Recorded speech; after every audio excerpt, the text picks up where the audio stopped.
Bangladesh. He attended Lama Bazar Primary and Secondary School in his village and passed the matriculation examination into Chittagong Collegiate School, where he ranked 16th out of 39,000 students. After his graduation in 1961, Yunus joined the Bureau of Economics as a research assistant and was later appointed lecturer of economics at the Chittagong College. During that time, he also set up a profitable packaging factory on the side. In 1965, he received a Fulbright scholarship to study in the United States, where he obtained his PhD in economics from the Vanderbilt University Graduate Program in Economic Development. Between 1969 and 1972, after his keen education excellence of apex heights and proportions in the United States, he returned home and was appointed professor of economics at the University of Chittagong. He was eventually appointed onto the board of directors to the United Nations Foundation, where he served for 33 years. When Bangladesh suffered a famine in 1974, Yunus felt he had to do something for the very poor. In his country, he founded the Grameen Bank. His motivation was to create economic and social development for the very poor, giving long-term loans to those who wanted to start small enterprises to pay back when they can. The aim to help was to get many of them out of poverty. For this, he was awarded the Nobel Peace Prize in 2006. Muhammad Yunus is a recipient of numerous international awards for his ideas and endeavors, including the Humanitarian Award in 1993, World Food Prize in 1994, Independence Day Award in 1987, Bangladesh's highest award, the King Hussein Humanitarian Leadership Award in 2000. He was also awarded the Volvo Environment Prize in 2003, Nikkei Asia Prize for Regional Growth in 2004, Franklin D. Roosevelt Freedom Award in 2006, as well as the Seoul Peace Prize in the same year. All humans are born entrepreneurs, he would always fondly say. His heart showed through his everyday life.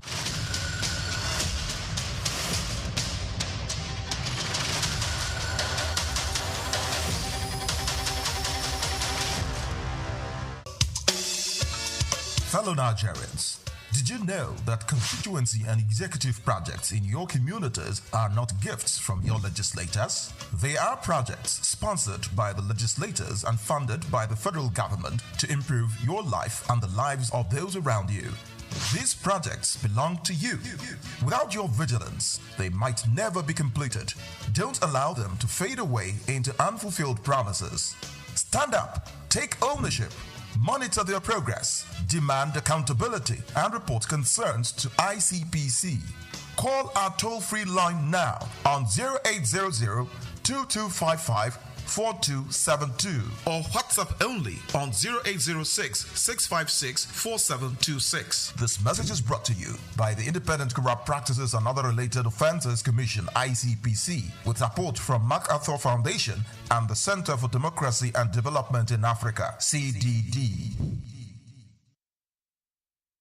Dr. Souq A. Adedeji, whose leadership has significantly transformed Nigeria's tax administration, is a distinguished first-class graduate in accounting from the prestigious Obafemi Awolowo University, Ile-Ife, and he currently serves as the chairman of the Federal Inland Revenue Service, FIRS. I firmly believe in the wisdom encapsulated in his statements. We believe growth is the lifeblood of the national economy, providing means to fulfill essential duties to its citizens. These words capture the core principle that will guide us as we navigate the challenging terrain ahead, ensuring that our nation thrives and fulfills its obligation to its citizens. In our pursuit of greater fiscal future, we are determined to align ourselves with President Bola Tinubu's Extreme Fiscal Policy and Tax Reform Committee.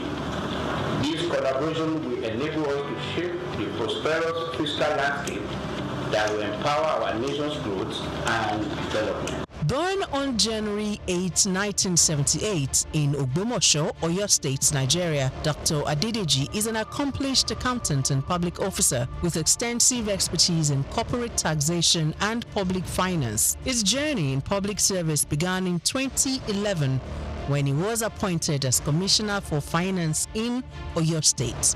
In that capacity, Adedeji introduced transformative financial reforms, most notably the establishment of the Treasury Single Account (TSA) to streamline government revenues and expenditures. In March 2021, President Muhammadu Buhari appointed Adedeji as Executive Secretary of the National Sugar Development Council (NSCDC). In this capacity, he founded the Nigeria Sugar Institute and spearheaded the Sugar Backward Integration Program, which sought to enhance local sugar production and reduce reliance on foreign imports. In June 2023, President Bola Ahmed Tinubu appointed Adedeji as Special Advisor on Revenue, and by September of that same year, he had ascended to the position of Executive Chairman of FIRS, Nigeria's leading tax authority responsible for the assessment, collection, and management of federal taxes. The focus will be on these indirect taxes, so that as long as you consume, you have to pay. As long as you have interest on your investment, you have to pay. And this is echoing Mr. President's message that we are not going to tax the seed, but we are going to tax the fruit. The fruit is what we focus on. So all those things, when we have this holistic process, it will be captured, and that the vision is to have a progressive tax, that if you earn more, you pay more, and if you earn less, you will not pay. Under his leadership, FIRS exceeded its 2023 revenue target of 11.55 trillion naira. As chairman of FIRS, Dr. Adedeji implemented a performance-based system aligning with the service's new slogan, simplifying tax, maximizing revenue. Dr. Souq Adedeji has done incredibly well in transforming and reforming the tax processes and procedures in Nigeria. In a little over a year being at the helm of the affairs of the tax body in Nigeria, we have seen a significant improvement in revenue generation. His policy of not crumbling business with taxation is something that also needs to be applauded. Souq Adedeji philosophy is taxing fruits and not the seed, and taxing prosperity, not poverty. Because if you look at the fiscal landscape of Nigeria in the past 10 years, you find that businesses have struggled to live, and that has led to the exit of so many businesses from Nigeria. But with this new reform, we're saying that the businesses will profit from the reform processes, and that will mean more business for Nigeria. We will have a lot of foreign inflow in terms of foreign direct investment that will actually drive the process of economic growth for the country. And I think he has done so well, and he deserves a kudos, especially for taking the giant stride to restructure FRS for efficiency, for accountability, and for value for money. He has also made the welfare of the staff a top priority, fostering a positive working environment that has brought smiles to the faces of FIRS employees nationwide. Supporters of the tax reform bills highlight several key benefits, harping on the need for streamlined tax processes that could reduce bureaucratic hurdles and foster an environment where businesses can thrive. He has initiated a lot of reform which dovetail into the tax reform bills that is before the National Assembly. This initiative is to improve on the tax administration system in Nigeria with a view to improving on the collection systems that will be beneficial to every member of the Nigerian state. ZAC, as is well known, has improved on simplifying tax reform even within the federal land revenue, which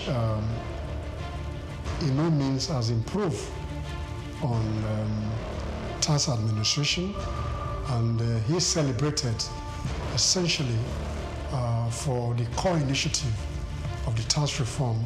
Under Dr. Adedeji's leadership, Nigeria's tax system has gone beyond mere policy adjustments. Its focus is on fostering sustainable growth and ensuring that the benefits of tax reforms reach both businesses and citizens. So those that are attacking the bill, one, they are doing that in view of the formula they discovered, which may not be, will not augur well for them on the bad allocation. And then secondly, they may be having the feeling that this law was just designed to favor Lagos State in the course of its own effort to become a state that has special status. Okay? It says so that will make it to be seen as if it is a country of its own, even though it's not up to the level of country, but it is higher than all other states in the country. Probably this may be the reason why they are agitating. The one that you can see clearly is on this issue of VAT, and then they have other suspicion. So that is another worry that I have, the issue of trust. Trust, what do some experts call trust deficit. Yes, will be promoted greatly by this if corrective measures are not taken. Graduation has not been defined. But then people have to go by what is happening now. As they go against it. Since now the graduation is about contribution of state that are producing these goods and services being consumed. So they have the right to just say that, oh, so now instead of 20%, it will now be 60%. And then you hear the government functionaries, including members of the committee, saying that no, that's not what they mean. They mean area of consumption. This 60% graduation is about consumption area, not location of the headquarters of company that produce the good or services. You should have defined that in the law. Contributing to long-term national development, Dr. Souq A. Adedeji's career is a testament of his unwavering commitment to improving Nigeria's financial systems and enhancing revenue generation, showcasing his exceptional expertise in corporate and public finance.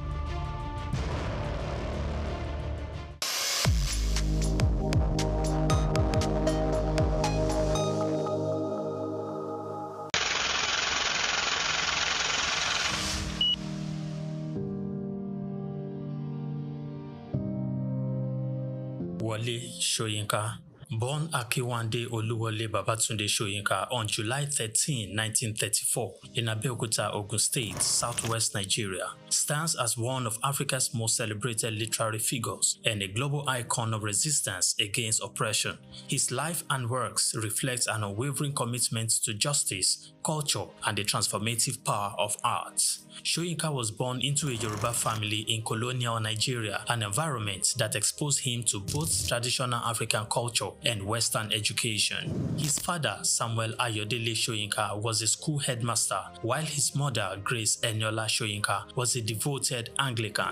This blend of indigenous and colonial influences deeply shaped Soyinka's world. Soyinka attended Government College Ibadan and later proceeded to the University College Ibadan, where he studied English and literature. Soyinka completed his education at the University of Leeds in England, earning a degree in English and later a doctorate degree. In the late 1950s, Soyinka began working as a dramaturgist at the Royal Court Theatre in London. However, his passion for storytelling and cultural preservation drew him back to Nigeria, where he founded two theatre groups known as the 1960 Masks and the Orisun Theatre Company. Soyinka's works, often a fusion of Western dramatic techniques and African themes, address universal issues of justice, freedom, and human dignity. His early play, titled A Dance of the Forest, which was introduced in 1960, written to celebrate Nigeria's independence, critically examined the nation's socio-political trajectory, setting the tone for his career as both artist and activist.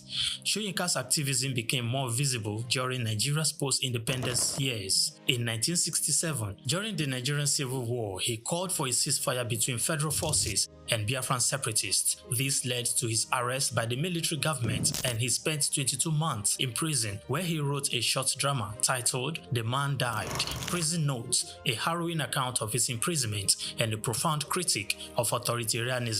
Soyinka has authored more than 20 works, including plays, novels, poetry, and essays. In 1986, Soyinka became the first African to win the Nobel Prize of Literature, an achievement that brought global recognition to African literature. Soyinka remained an outspoken critic of oppressive regimes, often at great personal risk. His activism extended beyond Nigeria, addressing global issues of injustice and human rights. During periods of military rule in Nigeria, he went into exile, continuing to write and speak against tyranny.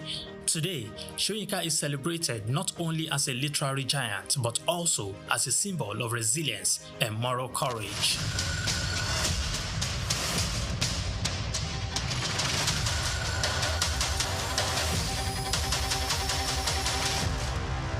In Africa, there's one man who has consistently been a household name and index of reference in the business arena. The name Aliko Dangote apparently stands tall. The Africa's richest man clearly benchmarks success, wealth, and prosperity.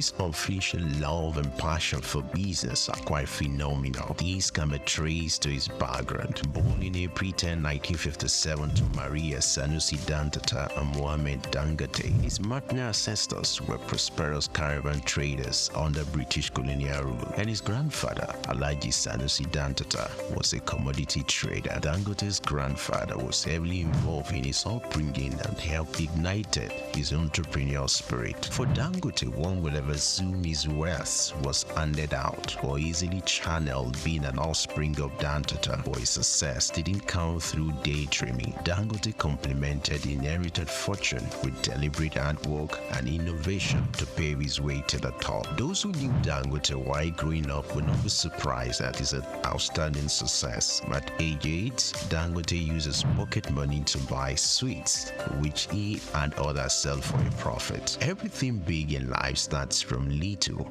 Taking a clue from this, Dangote, from a seed loan of 500,000 obtained from his uncle, started business, which he traded commodities and business supplies, primarily cement. By 1981, his firm was successful that he had incorporated other businesses and established the Dangote Group. His empire extended to foodstuffs, including sugar, salt, wheat, cement, haulage, and other business concerns. Among his holdings were Dangote Industries, Dangote Bale Nigeria, Dangote Cement PLC, Benue Cement Company PLC, Dangote Sugar Refinery PLC, Dangote Flour Mills, and Nascent Ally Industries PLC. In addition to his holdings in Nigeria, the Dangote Group has operations in several other African countries. With these giant strides in the business arena, Dangote will forever be grateful to his grandfather for giving him wings to fly. According to Forbes, an American business magazine, Dangote remains the richest man in Africa with an estimated fortune of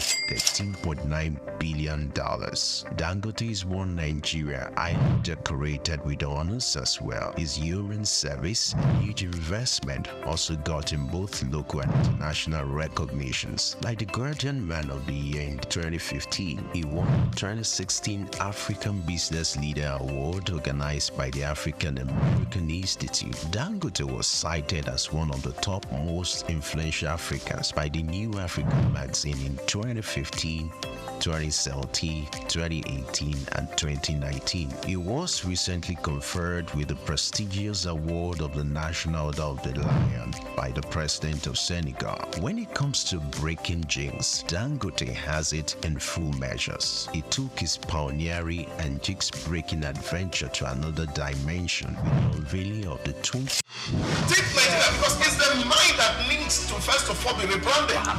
Idris said he's going to be putting Nigerian labor, Nigeria content and materials first. If you say Nigeria first and it is just us down here that, are pushing that agenda, it's going to be a big struggle. Do you think Nigerian firms, Nigerian organizations should start looking at getting their staff involved in this market or buying to keep for their staff? Within this side, let's also learn citizen diplomacy. See something. This is Souq business landscape. Good morning, Your Excellencies. Good morning, ladies and gentlemen, and welcome to the Friday edition of your regular program, Souq Business Landscape. It's always a pleasure to be here, knowing fully well that you are on that other side and part of this production.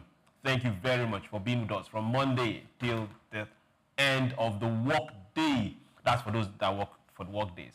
Some of us work all through. So, hey, thank you very much. Today being Friday, we will talk about things that concern us. Business-wise, yes. Infrastructure-wise, yes. But hey, we're starting on it. It's not a sad note, but it's taking responsibility for where we should be and things that we are not living up to. Infrastructure vandalism. It has become something that we have to stand up to and tackle as a people. Take responsibility for it. We'll talk about this because it's beginning to hurt us and hurt us bad. We'll also look at what's happening with Trump. He never ceases to leave the news. Trump is in the news. Then the NYSC, for those wondering, that's the Nigerian National Youth Service Corps, is a beautiful program that unites the nation and gets workforces into the economy. We'll get to talk about that. What's happening there? The Bank of Industry is waking up and saying, hey, we've neglected this sector for a while. We are having input here. Remember, it's all about business. It's all about development. How is the economy growing? Ours, yours. And here we discuss matters that push us up there. My name is Souq, John Rogers Souq, and on this table that I have decided to be alive, I'm with the people you always want to get into a fight with because they have your back. Please join me as I welcome, right from my left, the fair one himself, Onyi Priye. Good morning. Good morning to you, Souq. Hello, Lumide. Good morning to you. I'm glad it's Friday, but those who want to get a fight with, if you go get a fight with someone thinking I got your back, I'm going to run away. I just know that you will be there. Great. We run faster, so we will leave you to handle the issue. Great. It's nice to be in the face again. You're welcome. Then the fair one himself, the Otumba that have decided to go by the way of the gods. Good morning, Olumide. Good morning, Souq, John Rogers. Good morning, Onyi Priye. Let me reiterate what Priye said. I'm a law-abiding person. Fighting in public is a crime, so I will not get in a fight with anyone. Okay. Now, for those that have decided to deny me, don't worry. We all have your backs. It's SBL. We're going to a very short break, and when we return, we'll start our first story, and we will talk. Don't go anywhere. Take Nigeria because it's the mind that needs to first of all be rebranded. Idris said he's going to be putting Nigerian labor, Nigeria content and materials first. If you say Nigeria first and it is just us down here that, are pushing that agenda, it's going to be a big struggle. Do you think Nigerian firms, Nigerian organizations should start looking at getting their staff involved in this market or buying to keep for their staff? Within this side, let's also learn citizen diplomacy. See something. This is Souq business landscape. Welcome back. It's still SBL, and we have one more introduction to make. That is one person that he's not just getting into a fight with us, he is in the thick of it. Always present when we call and always having our back.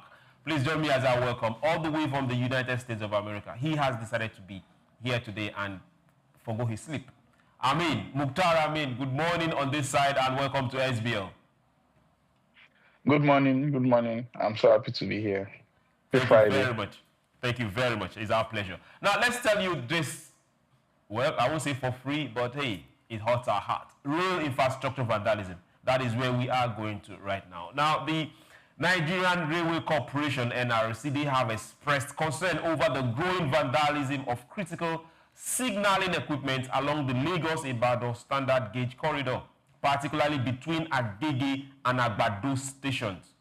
In a statement issued by its Chief Public Relations Officer, Callistus Oyimadu, the corporation condemned the persistent attacks on railway infrastructure, warning that such acts pose serious safety and operational risk.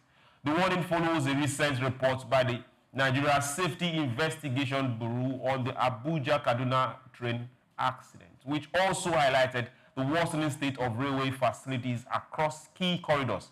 The NRC called for stronger community vigilance and collaborations with security agencies to curb vandalism and safeguard the nation's real assets. Gentlemen, this is where we are, and this is where we are finding ourselves. First, on this particular project, the Lagos-Ibadan train construction, that was during the Buhari era, we had a whole lot of issues on that particular construction. The construction amount, which was borrowed, was not specific. We had 2.5 billion borrowed, we had 2.28 billion, we had at the end of the day, at the point of commissioning, we were told that that project cost us 1.5 billion. We still don't have that specific dollars. Apologies. We still don't have that. Now we are looking at this humongous infrastructure. And again, we are now seeing issues of vandalization. Please, who should we hold responsible? First for security, then maintenance, then for the vandalism itself. All right, let's take this one by one. Vandalism, it's not just in the rail sector, it's in the oil and gas, it's in telecoms, it's everywhere. So it's not just peculiar to railway. Vandalism is everywhere. What are the penalties? How are we monitoring it? So in as much as looking who to blame, let's focus on what's the problem and let's try and find a solution. Who's to blame? Are we going to blame the Nigerian Railway Corporation? Maybe for lack of proper maintenance? Well, usually they should have installed sensors, monitors, CCTVs, even flight drones and all that. But you said we even borrowed money to get this thing up and running. And I don't know how far we've been able to pay back this loan, and I'm a good supporter. I'm a supporter of the railway because I believe it supports commerce, it supports the logistic business, it's safety, it's every other thing. So in as much as we want to look at who to blame, let's forget about that. Because if we decide to look at who to blame, the NSIB came out with a report, Nigerian Railway came out with a report, which was quite a bit different from each other. Now, so if we decide to start pointing, accusing fingers, let's not go that route. Who should we hold responsible? Who should we hold responsible? Yes. Ourselves. Okay. Because it's human beings. It's not the government this time around that is vandalizing these rail tracks. It's ourselves. It's people, unscrupulous people of the underworld or whoever. And why I say ourselves is because no one would go to a rail track and remove something without the communities. Where do they pass? When they remove these tracks, where do they pass? Did they put it on their head? Do they drive? So that's why I said ourselves. It's a collective blame. It's not just one particular. Let's not just blame the criminals or whoever are doing this. It's ourselves. It's human beings. Why would someone think of going to a rail track to steal it? Because he believes if he sells it at a very cheap amount, he will make something for himself. But what is in his mind? He just wants to make little money. So who do we blame? It's ourselves. Because we have, together, we have let this thing escalate to this point. Okay, Priya, let me come to you specifically now. Now, the Railway Corporation is telling us that a lot of this vandalism and stealing of critical assets, not just the rail lines or the boat or the screws, a lot of the navigation equipment and some security equipment is happening between Apapa and Agbado. This is not in the interior part, or it's not within the villages or remote areas. It's right in the heart of the city. Okay. First of all, $1.5 billion. At commissioning, what was told? At commissioning. And we must understand the significance of this national asset, national critical asset infrastructure. The benefit of it, is immense beyond even what Olumide had alluded to or referenced. The fact that vandalism is taking place, it's obvious that we are vulnerable because it's a direct tax on the economy. Now, in the United States and in China, there's a way that their national asset, most especially the critical rail assets, are protected. Signaling assets, there's a way they are protected. And first of all, in the United States, the Homeland Security Department works with other security agencies to protect these their rail system. In Chinese, they have the CTCS, the Train Security System. I'm trying to remember the full name of it. What do?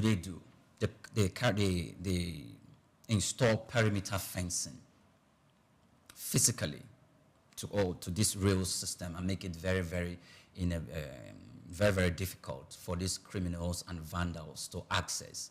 That's number one. Number two, they need to also install CCTV cameras in this infrastructure. They look at, if in every 50 meters or 100 meters or a few miles, just the way they can calculate, they can install the CCTV cameras and have a strategic command center where this critical national asset is being monitored.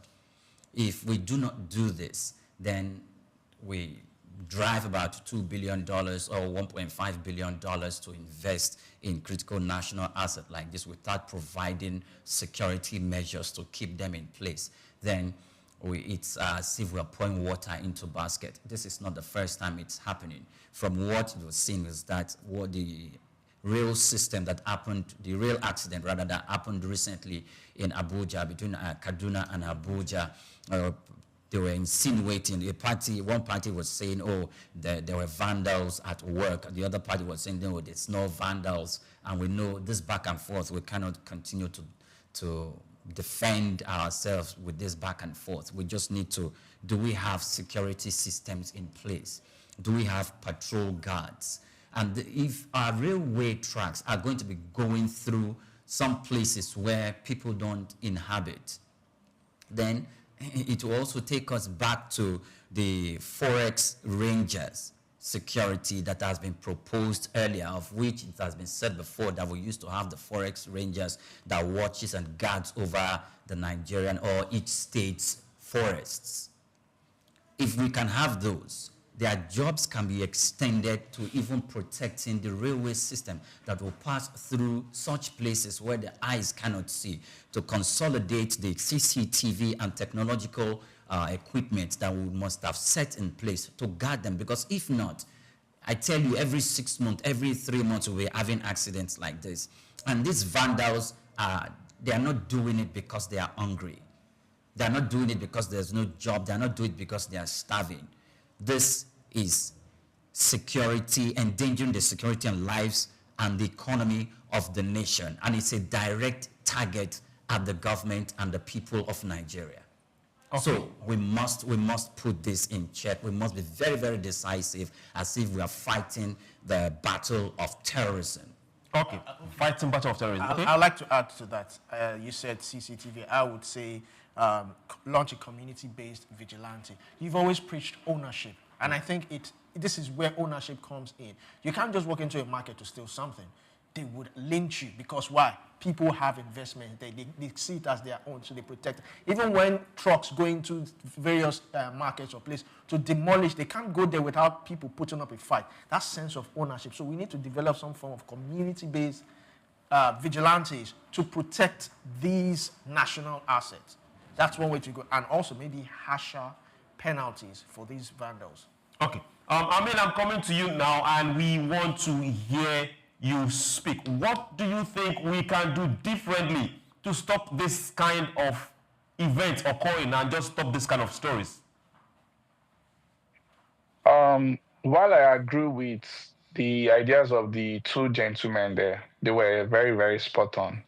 I would like to add that we are very, very soft on crime in Nigeria. We are very, very soft on crime in Nigeria. Beyond just the railway assets, manholes all over the place are taken and sold as scrap metals. And if we are serious as a people, these assets are not sold in the black markets. They are sold in open markets. For example, in Lagos, there is a scrap market, Owode Onirin. When you go there, you see all of these things. Let's prosecute all the entire value chain, from the people that are stealing it to the middlemen to the people that are selling it and the people that are buying it. Because even when you are buying, you know that you are buying a government asset from and illegal from people that stole it. Let's prosecute it. And any crime that is committed that will lead to the death, loss of life of hundreds of people is an act of terrorism. Let's call a spade a spade.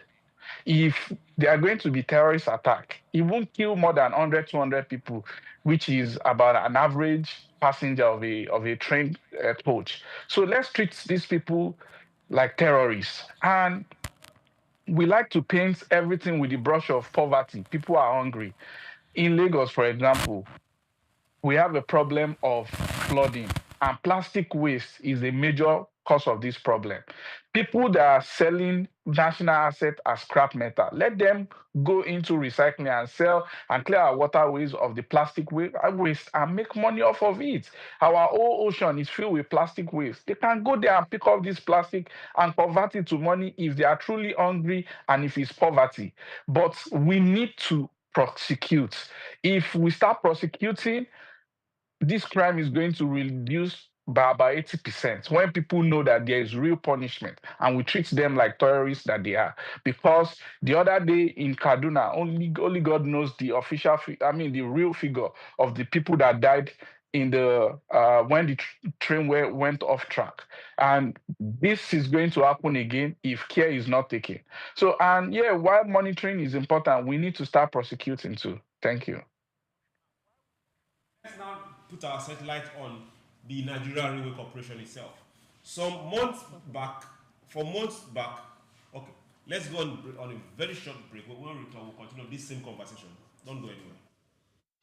Take Nigeria because it's the mind that needs to first of all be rebranded.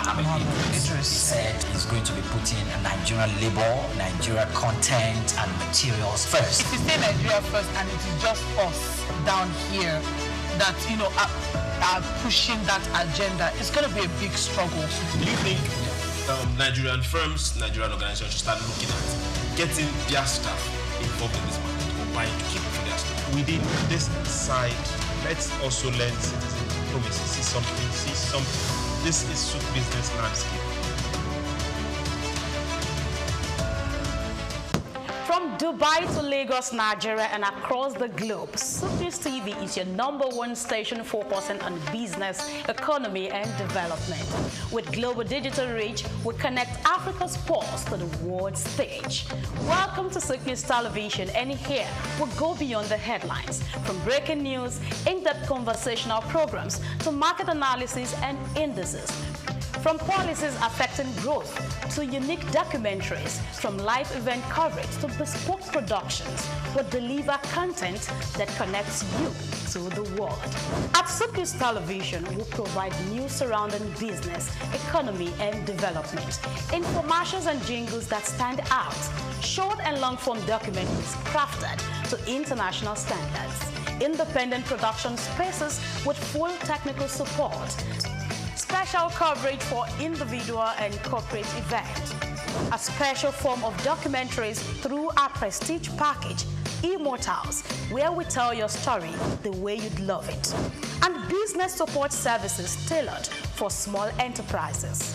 Souq News TV, powered by FEMWatch Limited. Also home to the Isle 95.9 FM Lagos and Kasua 99.7 FM Kano. And Emirate News Television, Abuja, together forming Africa's trusted media powerhouse. Storytelling, coverage, and connection that matters. Souq News TV, your home for business, economy, and development. Welcome to the Africa Development Studies Center, ADSC. ADSC is an organization focused on training and research to advance sustainable development and growth in Africa. We exist to facilitate customized training, research, and study exchanges worldwide on leadership, management, and critical development issues. The center offers a platform for the exchange of ideas and best practices.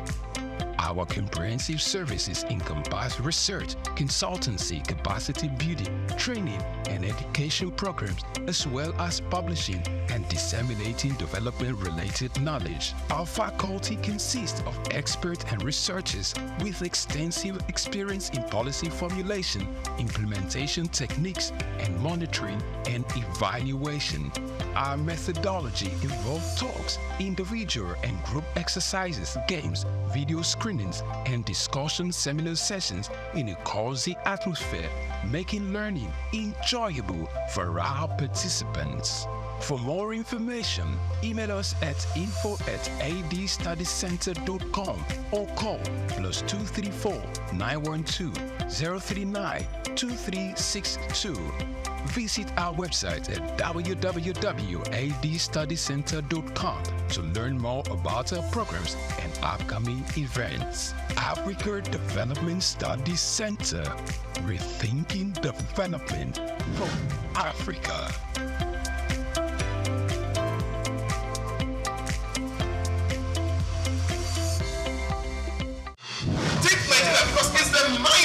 To first of all be rebranded. Idris said he's going to be putting Nigerian labor, Nigeria content and materials first. If you say Nigeria first and it is just us down here that, are pushing that agenda, it's going to be a big struggle. Do you think Nigerian firms, Nigerian organizations should start looking at getting their staff involved in this market or buying to keep for their staff? Within this side, let's also learn citizen diplomacy. See something. This is Souq business landscape. Welcome back. Sincere apologies for that. Just some technical issues we needed to deal with, and we have dealt with it. Now, we're still talking about this issue of vandalism, and it's okay. Now, let's point our satellite on the railway corporation. Just some few months ago, somewhere in the north, new coaches that were brought in to aid train services were taken away from the train station.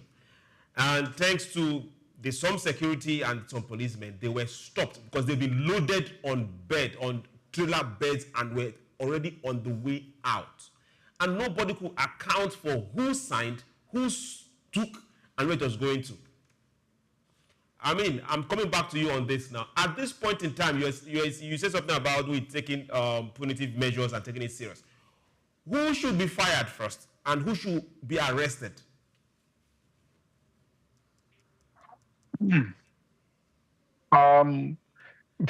The head of the station needs to be fired. Like I said, we are very, very soft on crime, and people don't take responsibility enough. People hold offices, and brave things will happen under their watch, under their responsibility, and nobody loses their job, nobody flinch, and we act like it's a normal day. So we need to be tougher on crime. We need our leaders and people in position to be more accountable and more responsible. And this issue of national asset vandalism is something that's lingered for too long. Like I said, man owes, that can somersault a car on the road are removed like it's nothing, and we just move on, and they just say, oh, stop using metals, let's start using concrete. Like, who does that? In Lagos, all the bridge guardrails are gone. Everywhere they are gone. Now we are building them with concrete. They are more expensive and not as good as the metal rail guards. So we just keep, giving these criminals so much latitude. Let's start prosecuting. Like I said, they are not sold in the black market. They are sold in open market. Everybody in Lagos know what they're nearing, and we all know what they trade there. When you go there, you even see some of these metals with the engravement on it that say NRC, which is Nigerian Railway, or NRS, Nigerian Railway Service. So you know this belongs to the government. Most of the government asset, the man or everything, it has the emblem of the government on it.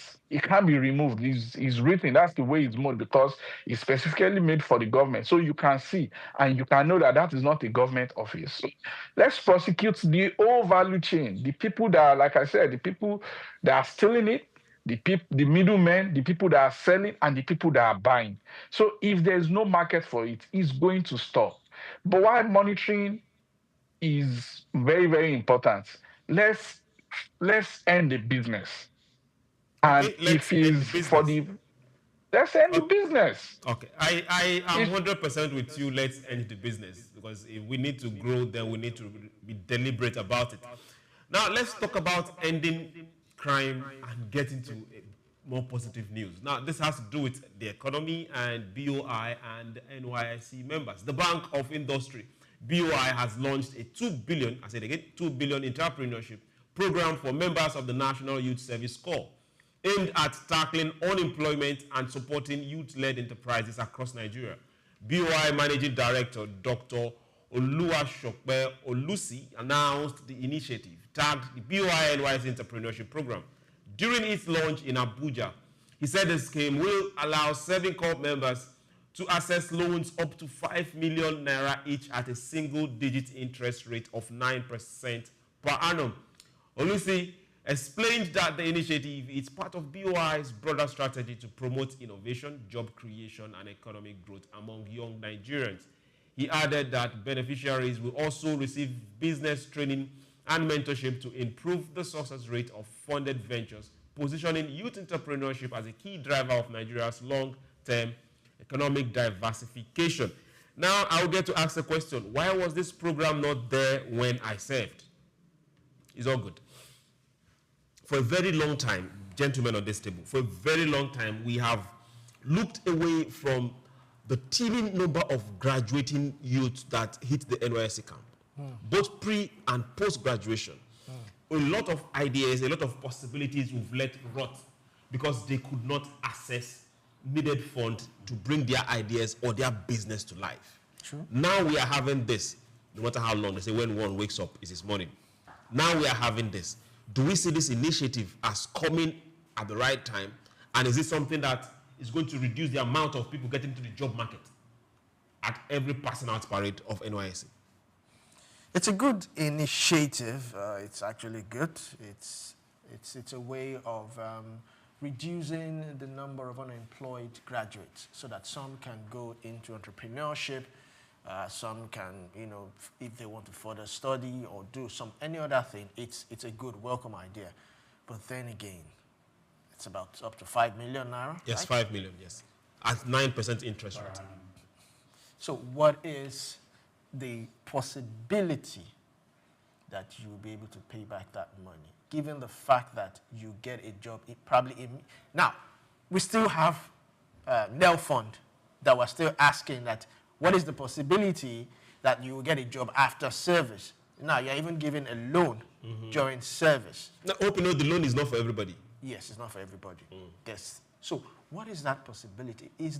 Do we have a viable economic ground that entrepreneurs can thrive? There is training added to it. I remember Priya and I interviewed one entrepreneur who said he got some form of grant while in the University of Lagos. Yeah. Shout out to the University of Lagos. he got a grant of, I think, about $1 million or $2 million. But there was a criteria. You must have something on ground. So that's where I'm going to. It's not just giving out this loan to someone who hasn't figured out where he wants to go. A greenhorn. Or who is one. Because sometimes at that stage, you are just thinking, okay, what am I going to do? Some might even deviate. You know, a lot of students get into the university studying courses they don't necessarily want to do. Maybe because their dad wanted them to become a lawyer, so they are thinking, okay, when I'm done. So what are the criteria? So that is where we need to come in. What criteria? Okay. Who and who should be eligible to get this loan? Okay. 9% interest rate, beautiful. What's the duration? 2 years, 3 years, 4 years? You have to look also. Then loan defaulters. That's how we came about this loan sharks and all that. Let's face it, people were defaulting in their loans. That's why the whole thing became prominent. So how do we pay and how do we address people who default on their loans? What is going to be done to them? Then transparency. That is one of the things I always advocate for, transparency. In setting up a criteria, let it be transparent. Post the list of people who are going to be benefiting from this loan. Let us all see it. Let's have a report, track record. That is how we can ensure transparency. Okay, Priya, let me come to you. Yeah. Okay. So, first of all, it's a good thing that we're having the government. Let me not even bring in the government to it. Let me bring in the Bank of Industry. It's still the government. Yes, it's still the government. Is rethinking reform. I want to say it is churning out ideas and initiatives to consolidate the economic reforms of government. And in its own contributing its own quota to consolidate the government effort, it is not what we look at with a political eye. Because this is it's a bank of industry. It has data with regards to the number of employed or unemployed, and the sort of skills, the sort of ideas, the sort of business and entrepreneurial skills that students from universities must have demonstrated or showcased as to be outlined in the guidelines for those and the criteria for those who are qualified for the $5 million loan for a single-digit profit. Interest. So if they are doing that and they are bringing mentorship into it, they are providing job creators and decongesting the employed, well, I call it the labor force of people who can stand on their own. So one other thing that we will need to pay attention is, what are those specific guidelines that make people qualify for this? Okay. Because one thing that we have, most of the time overlooked, just the way the banks will be asking for collateral. The normal conventional banks, the microfinance banks are asking for collaterals and to make sure that they want to make, so people are able to pay back their money. What they are looking at is, all right, they've bypassed that stage. Are they going to hold them from paying back? I think their BVNs, their, what's it called? Another vital document, I want to say, will serve as collateral. Not that they are going to withhold it from them, but as a way that, look, this is the government, we can access your data anywhere, even if you leave this country without paying back, and we can make you pay back. But if you look at the people, what have you done so far? Was it in the 1 year or the 9 months that you were spending in the NYSC that enabled you to discover that entrepreneurial part of you? Or was it when you were spending 4 or 5 years in the university? Have you been doing something? And as a student that has been involved in business while you were in school, are you taking the initiative to register it? All these are criteria that should be looked at so that, and what you have done, if it is to an extent documented, to provide a ground for the Bank of Industry to advance that credit to the student. It would be it would be a very, very fantastic idea, and also to close the gaps of people making away with the loans, because I know Olumide is after the student must pay back those loans. Yes, it is good, but I think we should also, on the other aspect, we must look beyond that. Providing mentorship in the sense that, well, are you just going to give them money to go? Are you going to take them to places like to be co-mentored? Is the Bank of Industry liaising with institutions like the Lagos Business School, with the Tony Elumelu Foundation, and with other business affiliated agencies and institutions, whether public or private, to be able to enhance and nurture these skills that has been, showcased at that level of entrepreneurship, at the level of NYSC? Because if we are consistent with this sort of policy, I tell you, we may not see the benefit in the next 5 years. The benefit might be meager. We may not see the benefit of the next 10 years, in the next 20 years. But I tell you, in the next 50 years, Nigeria, or the Bank of Industry, must have built more millionaires and more job creators than just people who get into university, come out, and they are waiting for employment. I would also suggest that training and mentorship should start right in the camp. Camp is 3 weeks, right? Start it in the camp. Let's have something like whereby students, entrepreneurs bid. It's among themselves. It's right in their camp. One entrepreneurship stands in front of the people. Tell us what you've done. Give us track records. It's your fellow students who will be the judge of what you are doing. And they will be a better judge to say, okay, yes, this person has done well. Let's give him that. Pitching. If the fellow students become big judge, they will politicize it. Now we are seeing possibilities, and Priye said we won't see results in 10 years. We will see results in 5 years. It's just the rate of failure.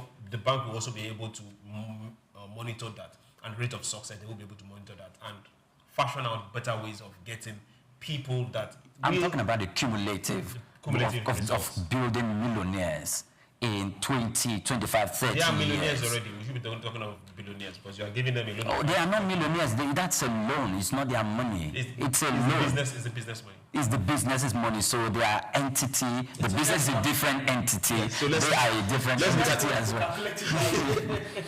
Thank you very much. Now, Mukhtar, I want to have your take on this before we go to our next story. Now, the Bank of Industry and the money they are trying to advance to entrepreneurs currently serving. How best should we move forward on this, and how long should this continue? This is a very beautiful idea. This is what we need. We need job creators. However, 5 million naira loan at 9% is still, that interest rate is still high for new businesses, especially for people who don't have experience. So I don't know if there's a way they can pause the interest rate for like a year or two before it kicks in, for them to, germinate and ruminate on their ideas and see how it goes.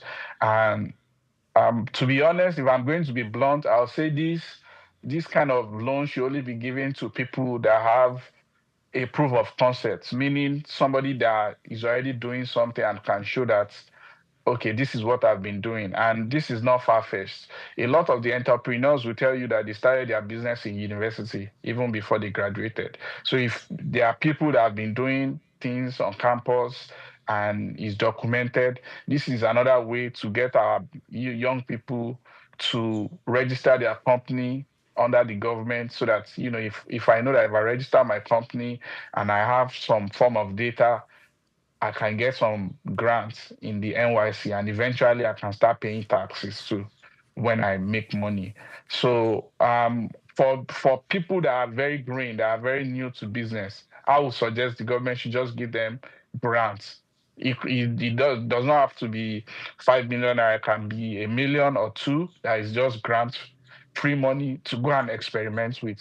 But people that have a proof of concept, they can give them 5 million, 10 million, 20 million at a lower interest rate, because they are just coming into the business for them to survive, because business is not easy. 9% is still very, very high for, people that are relatively new in business.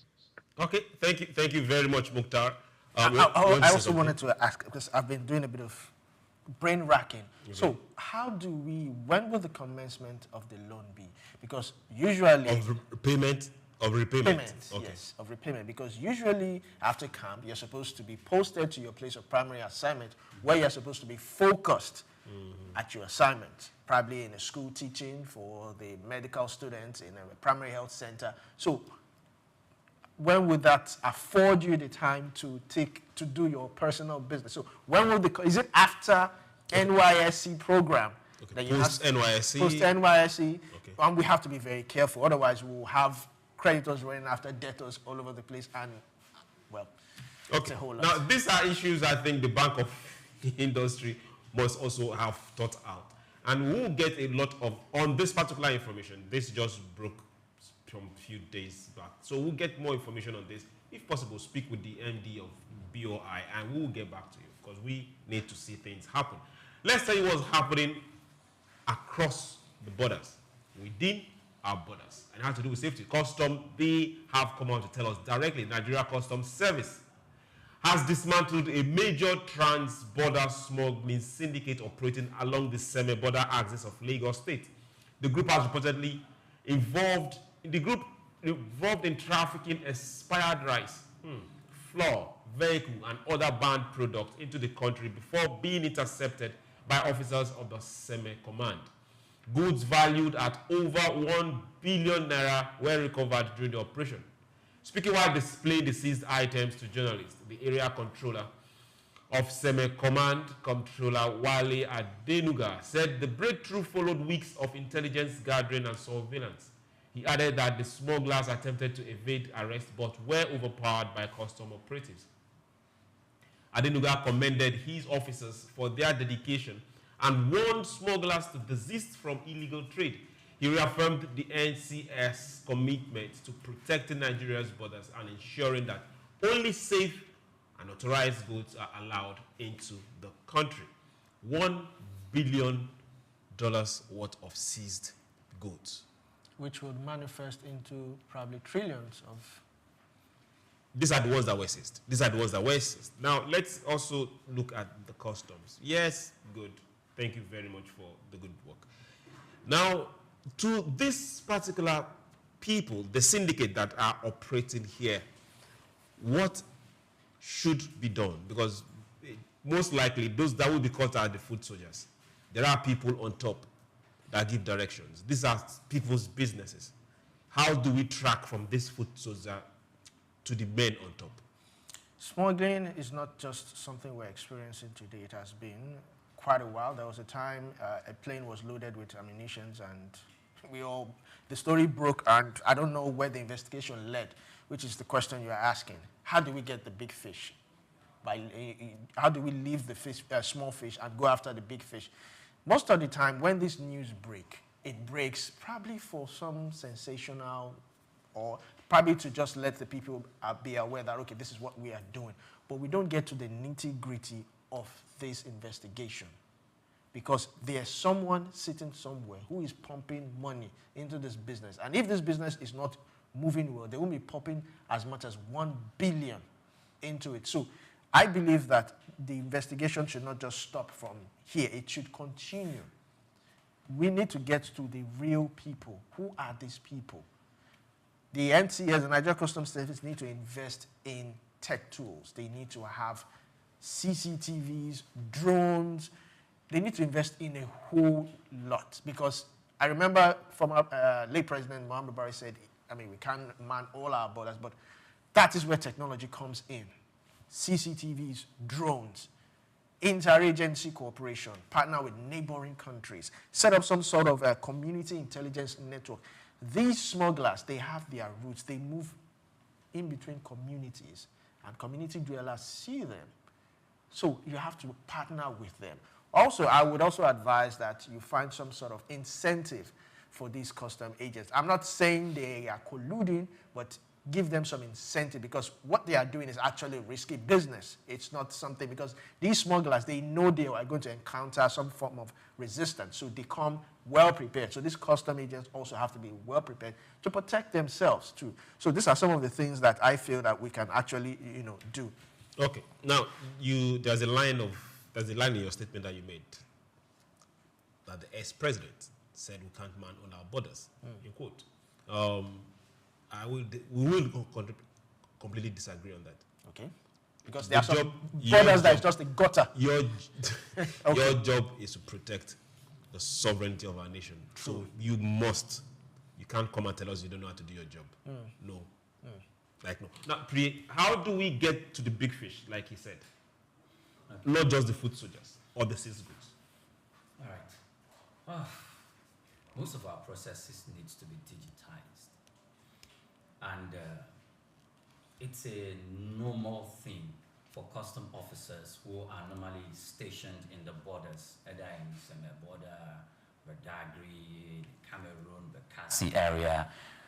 It's a normal thing for them to be stationed to carry out routine checks of vehicles, to search for items that have been, tagged as contraband by the Nigerian government, and from moving them out or from bringing them into the country. Now the thing is, first of all, good job, great job, 1 billion naira and the worth of goods, and they caught these people. They can get to the heads of the main masterminds. They can. At least there, if you are trying to figure out information from those who actually masterminded this process, if you using a civil manner does not get you, if using a very civil manner by way of, to extract information, it does not do the magic, does not do the job. At least there are regulatory procedures. There are other regulatory procedures that governs the custom and the armed forces that, will tell you other measures to be deployed. That's why I say they know how to do that, and they can get out this information. Now the thing is, when you get out this information and you find out that this person belongs to this political party, or this person belongs to that political party, or this person is a cousin of one senator, or one commissioner, or one governor, or one government official somewhere, are you still going to go on? Okay. Are you still going to go on? Yes. Are you still going to carry on? Are you still going to pursue that case? Not just pursue the case, to allow the law to take its effect. Are you still going to do that? And in the case where you, as a custom officer or a Nigerian police officer, want to continue to handle such cases, when you are being resisted or fought back, either within the customs service through the instrument of your superior, or from government quarters, maybe you are the superior, maybe the Adewale Adenuga himself is taking this case up, and he meets a resistance up there that is so well politically connected or politically exposed persons are intervening in the process. Are there other means that are completely devoid of the intervention or the influence of these political heavyweights that the custom officer can go through to make sure that the law take its course? I think those are great questions for us to answer. And the other thing is this. Sometimes some of these people can meet the customs officers and they can be handed over a juicy bribe envelope that way supersedes their monthly earnings. And it takes a whole lot for these officers to reject that. It shouldn't. It shouldn't. To reject the envelope. It's all about integrity. It's all about, yes, of course they should reject it. But if they are going to reject it, they have to know what they are preventing and fighting against.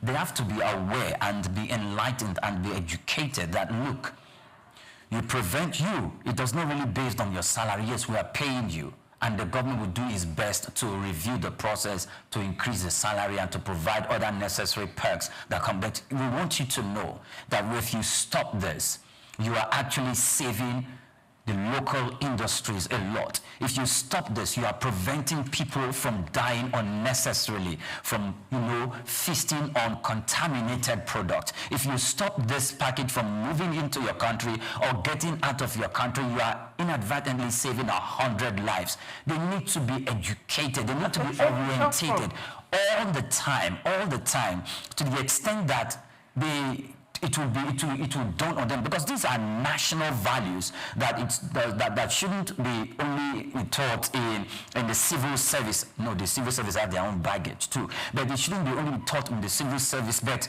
these custom officers and the Nigerian security agents, they need to be taught all the time. 6 months, 9 months, 3 months, officers and men on ground need to be taught so that it will dawn on them. Because if it is a lost generation that, oh, we cannot, these are not the kind of principles we can successfully sow into the mind and into the make or the psyche of these people. There's a new generation of Nigerians that are being, employed, indoctrinated into the service. We need to put this in there that, look, you flinch, your countrymen die. Okay.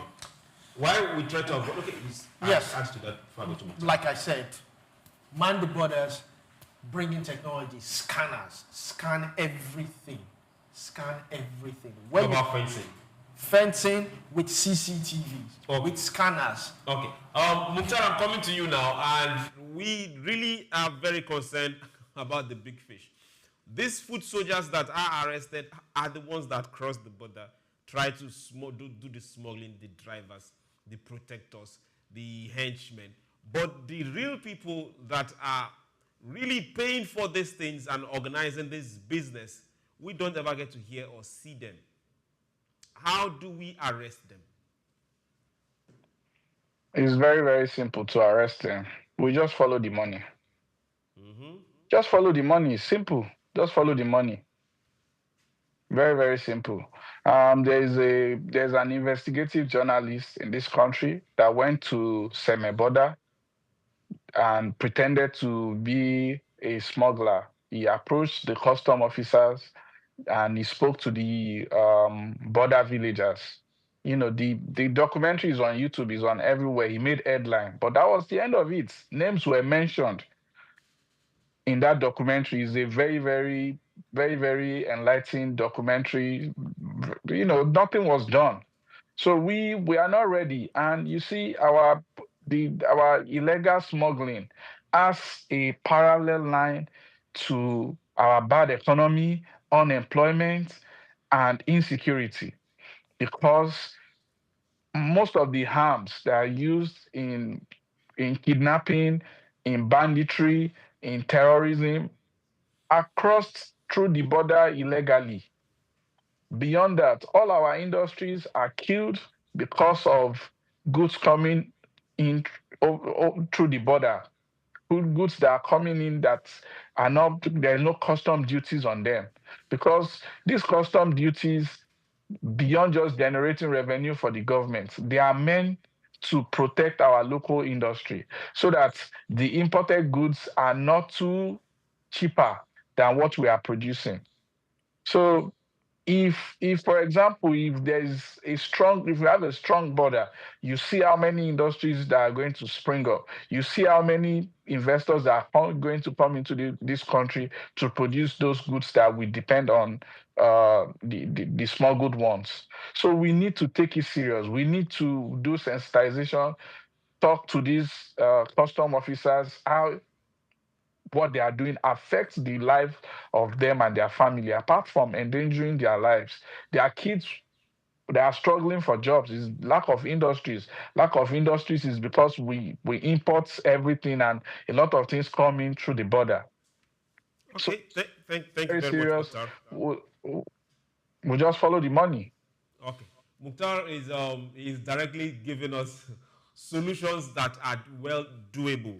But it's the doing right now that is the issue. Follow the money. I don't think if you follow the money, that's when you know that this specific money is gotten from this illicit transaction. Where is the money going to? Where is the money going to? So the thing is, because how can you dictate that this is the money that was gotten from the sale of this? You can't. No, choose. I am not saying this in the void. Okay. Now, I think it is better if you follow the product. If you follow the product, so if you follow the product will go to a destination.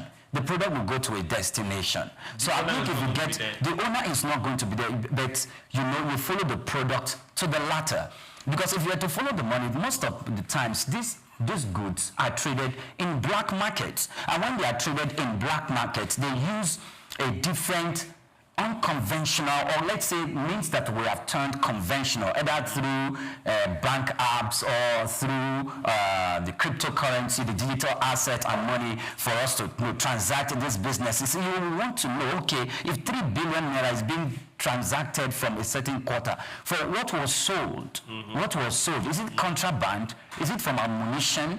What was exactly sold before that money was made? So it becomes a real long process. But I think if you follow the product because you want to expand the dragnet of not just getting the hand or getting the people who are moving those products, but the destination, because most of the time the destination itself will tell you this property where the products got to, who owned the property. Now the property owner himself is now involved because now, so if the property was leased out, who paid for the leasing? Now you are who paid for the leasing? Now you are arresting a lot of people that are involved. Yes, but that can get you to the shark itself. Yes. Follow the money. Follow the money, but you need to know the source of the money first before you know that that was the money for the transaction of illicit business. There is no money as long as it's getting to the system. If the government wants to follow it, there is no money in the countries. Okay. Even when it comes to cryptocurrencies, if they want to do the right thing. Now let's get to the next story. The table is very vibrant and they are very passionate because we need to stop this non-government business that is affecting all of us. Now let's see what's happening in agriculture. Now there is a particular growth that we have to talk about. Bank lending to Nigeria's agricultural sector has increased to 5.33% of total credit as of May 2025. According to the Nigerian incentive-based risk-sharing system of agricultural lending, the rise marks a reversal of the multi-year decline that had constrained growth and investment in agribusiness.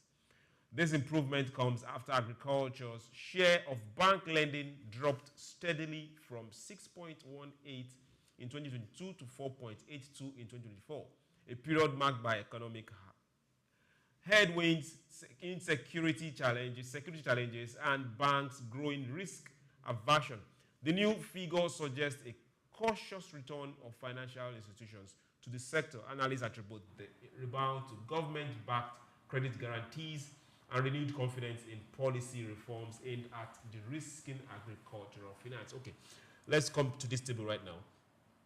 We've always been, we are always advocates of better agriculture working, and the real farmer getting paid for the services he's doing, being able to sell his product outside the middleman and access to finance. Now we are having reports and data to support that. Okay, good, we've had more lending into this particular sector. We are almost at the end of the rainy season. As we speak right now, a lot of locations don't have that irrigated farming. Are we bound to see a result of better investment in agriculture? Well, this is actually it's a positive signal in Nigeria's economy. I mean, of course, it can indicate renewed investors' confidence. But until we take care of risk mitigation, infrastructure, the roads, storage, these are some of the things we need to also take care of. It's good that, yes, farmers have access to these loans and they've been going after it, but how are they actually accessing these loans? There are a lot of things we need to look at. I mean, financial literacy and, of course, digital inclusion is there. Then security. We can talk about farming, but insecurity is there. There's clashes, farmer-header clashes. How do we take care of all these things? These are some of the things we need to look at. I was interviewing someone yesterday on Just Africa, and he kept on mentioning insecurity. And this had to even do with telecoms, but he kept on mentioning insecurity. So it tells you that it's a whole lot. Our new reality is that farmers are paying some certain people money to do business, to farm in their land. So, in some locations. Not all. Now, you said the rainy season is about to end, but that is where technology and a whole lot of things comes in. You do not actually need to wait for the rain to farm and harvest. Okay. It's just planning. It's just definitely planning. Okay, now we have short time and more stories to talk about. Priye, 3 sentences. 3 sentences? I wish I can do maybe that. 2.5. Okay. So the thing is, fine, they are de-risking. I like the fact that government is coming in, and the reason why it has increased from 4.8% to 5.33% is because some of them most of these loans are now being de-risk government-backed loans and access to credit, and I expect to see that. And if recently we've been experiencing some marginal increase in non-oil export, most of them are coming from the agricultural sector. And in the role of Africa, agriculture is the provider of more jobs. So we really need to pay more focus and attention there. And the reason why we are seeing the increase in these loans is because there's access to market. There's access to credit, there's access to market, and investment in this specific industry is never a loss if most of the insecurity issues that Olumide had referenced are taken care of. That's what I'm going to say. Okay. Yes, Mukhtar, let's get to you right now. Now we are looking at a situation where we say, okay, farmers, you have access to credit now, unlike what used to be before, that people would just form a forum, form an organization and collect monies and call themselves farmers, and they won't farm and they won't even pay back the loans. We saw that with the Rice Initiative some years back. What should we be expecting? Are we expecting more products in our market now, cheaper agricultural products? We should expect more products, and we should most importantly expect a rise in the population of farmers. So with this access to loan, a lot of people will go into farming, because even it's enshrined in our constitution, the only second job civil servants can take is farming. So we should expect more people. I grew up in even though I'm in my 30s, I grew up in the Nigeria where almost everybody have a form of small farm they go to during the weekend. So we need more farmers. We definitely need more farmers to feed ourselves and to export to generate revenue. Okay, thank you very much. We'll go on a very short break. When we return, Souq Business Landscape will be right back. Don't go anywhere. Take Nigeria, because it's the mind that needs to first of all be rebranded. Idris said he's going to be putting Nigerian labor, Nigeria content and materials first. If you say Nigeria first and it is just us down here that, are pushing that agenda, it's going to be a big struggle. Do you think Nigerian firms, Nigerian organizations should start looking at getting their staff involved in this market, or buying to keep for their staff? Within this side, let's also learn citizen diplomacy. See something. This is Souq Business Landscape.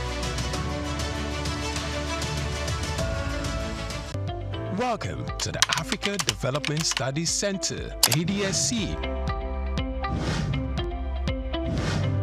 ADSC is an organization focused on training and research to advance sustainable development and growth in Africa.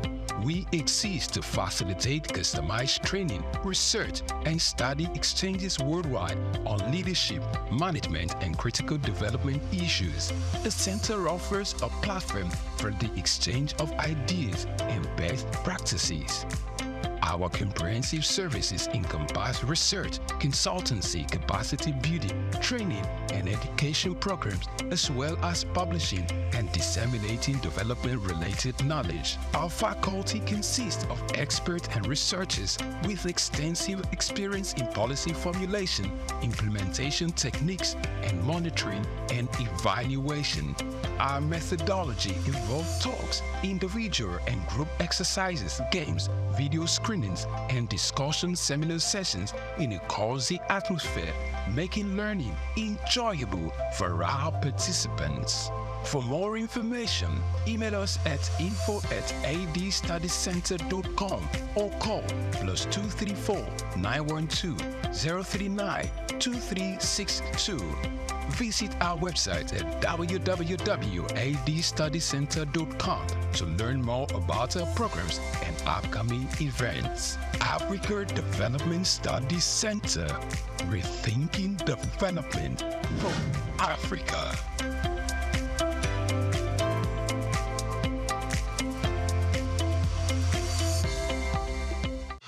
Take Nigeria, because it's the mind that needs to first of all be rebranded.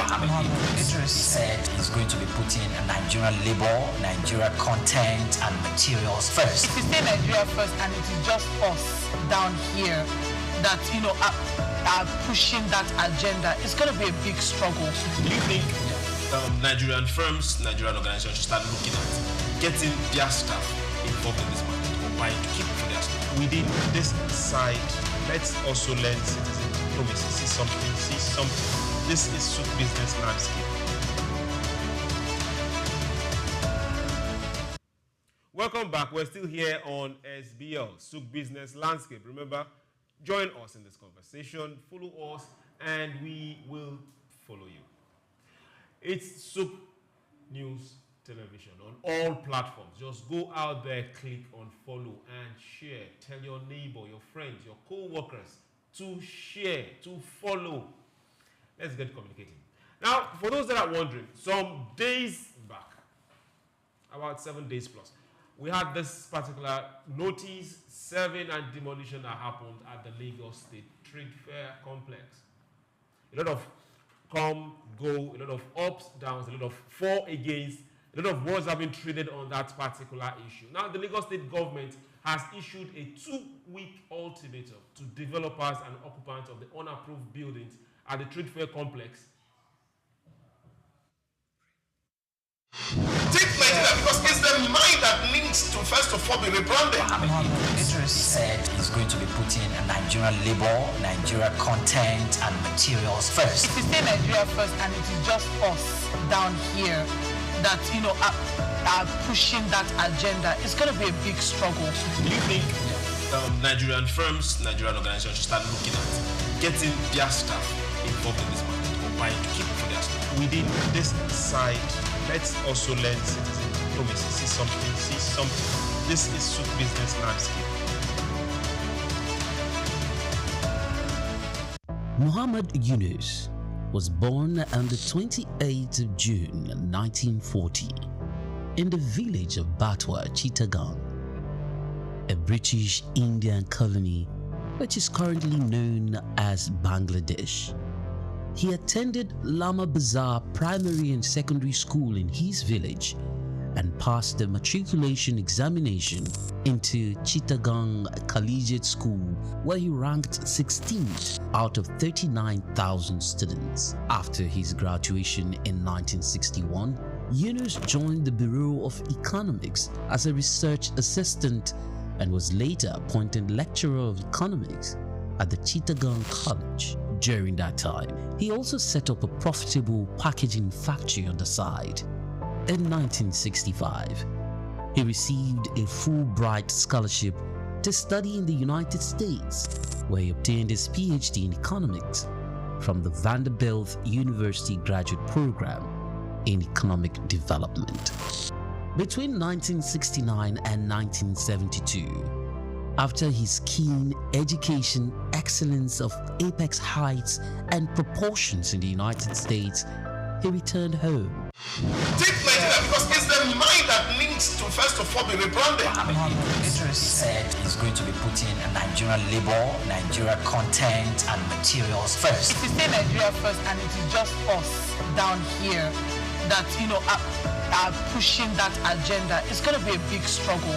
Do you think Nigerian firms, Nigerian organizations should start looking at getting their staff involved in this market or buying to keep for their staff? Within this side, let's also learn citizen diplomacy. See something. This is Souq business landscape.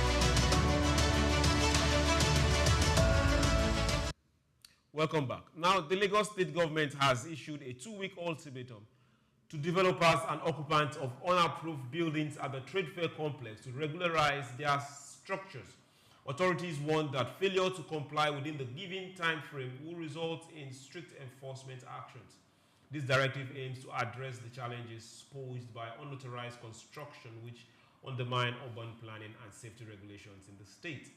The government emphasized the importance of adhering to building codes to ensure sustainability, development, and public safety. Officials urged property owners to take advantage of this window to legalize their buildings through the appropriate channels. The move reflects Lagos State's commitment to orderly development and the enforcement of existing regulations to enhance and get the city's infrastructure and living standards regularized. Okay, now, for those that are not aware of the issues that have transpired, the trade fair complex, which happened to be a federal government property, had buildings on them, and issues arose, and the state government had to go in and started some form of demolition. They actually did demolish some buildings, or encroached and did some demolition. Now, parties came up and said, no, this particular premises, the structure, this land belongs to the federal government, and anything that's happening here should go through the Trade Fair Board. So they'll be going up and down, and several people, several parties have commented on this. Now, people are saying it's, okay now, on this particular table, let's talk business, as it affects business, property, and money. Dear Olumide, do you think the demolition of Lagos State would have had a better face than outright demolition? I think 2 weeks ultimatum is quite small. The trade fair complex is supposed to be a money-making machine. It's supposed to be a major revenue generation for, okay, it's owned by the federal government, so revenue generation should go to the federal government. So it should be seen as a place whereby... But there's no way that you'll be there and you'll pay tax to the state. Definitely. So to go to both the state and the federal government. So it's supposed to be, now that's what you call creating a viable economic ground for people to thrive. People bring their businesses, showcase their businesses, to customers, prospective customers, and they come and buy into the idea, and they make payment. They get something for themselves. They pay their taxes. Revenue is being shared equally. Everybody's happy. So now, but when you now say you want to come and demolish a particular structure, first of all, billions. Let me be modest. Millions was invested into that infrastructure, into that building, into whatever it was. It's an investment of its own, apart from what you are selling, has been invested into that. That person has to now factor, if it's not gotten through loan or probably cooperative or whatever, or maybe one uncle borrowed him money somewhere, he has to factor in how he's going to recuperate that money invested into that building, and how he's going to move that particular business probably out of there or restructure another one. That is an economic loss for that person. So that's why I said 2 weeks is not even enough for that person to even think of the loss he's going to come through. I believe that there should have been some sort of campaign, TV announcement, a whole lot of things. Liaise with them. There's a board. Bring all of them together. They even need to know why this and this. Also, no building will go up without them knowing. Let's all be frank about this. No building goes up without them knowing. So what happened when the building was still being constructed? Is that it's a whole lot of things, and I don't want to go into without stepping on. No politics in it. Let's talk business. It's going to affect, and real and common sense. Yes, it's going to affect a lot of people's business, because I can't imagine how someone will feel, someone who has invested a whole lot into a particular business, and you're not telling him, oh, that building is going down. He has to now factor how he's going to move that whatever product, whatever he's selling out of that building, wait for them to come and demolish, probably go ahead and do it himself, and now have to look for money. That is, even there's money on ground. And that is where insurance comes in. That is why you need to insure these businesses. For those that are still sleeping on this, the insurance company is growing, and it's going to be a gold mine. So hey, don't sleep on this. Priya, I'm coming to you. Now, well, let's follow the law when it has to do with building. If you build illegally, if you build without permit, if you build outside the state approval, completely outside the state approval, and it's illegal, and the state says, okay, this building is illegal, you've built wrongly, and you've committed a crime, because that's what it is. If that building needs to be demolished, you have to pay for that demolition, not the state, not my tax money, not your tax money. Now, we've seen a case whereby this happened. Do you think that this demolition, somebody should answer for it? Okay, yes, someone should answer for it, but I'm glad that at least the government came out and said, look, you built without permission, you built illegally, you are, in fact, jeopardizing the life of the people who are doing business there and who are coming there to patronize these markets. So that is you are talking. The government is saying. Yes. Those that do say we didn't do that. They cannot say they didn't do that. Who did they meet? Did they go to the building regulatory authorities in Lagos State? They are saying that we have a board here we answer to. They have a board? Yes. How can you have parallel laws rolling? Now that we are not going into the politics of it. I'm not even talking about politics. That's like having a parallel board. How can you set up building knowing that there's a building authority in Lagos State, and even if it's with the federal government, and you erected your own building, you went through the back door to erect your own building. The authorities are coming to tell you that this trade complex area is a high density area where you have lots of people coming there to buy and to sell. Okay. Illegally erecting structures endangers your life, endangers the life of the people around, and endangers the business environment. Okay. So if you have done that and the government is lenient to say, look, we are giving you 2 weeks to regularize. Around the 2 weeks. To legitimize. Before the 2 weeks, bulldozers, tractors went into that place. And some buildings were touched. Should that have been where to start? Should they not have in other words, you are saying that the government took down some buildings without giving prior notice. Definitely, there must have been notice somehow. If there are notices that have been advanced by the government to those who spend government money to bring down those buildings. Why did they pay for those buildings to be brought down? Or probably after the buildings have been brought down, then they are going to hold those people responsible to pay for the building, to pay for the demolition. Okay. Because this is very, very important. You are truncating the economic master plan of the state. Are you sure? Of course. Okay. Now, let's go to Mukhtar. Mukhtar, I hope you are still here. I'm here.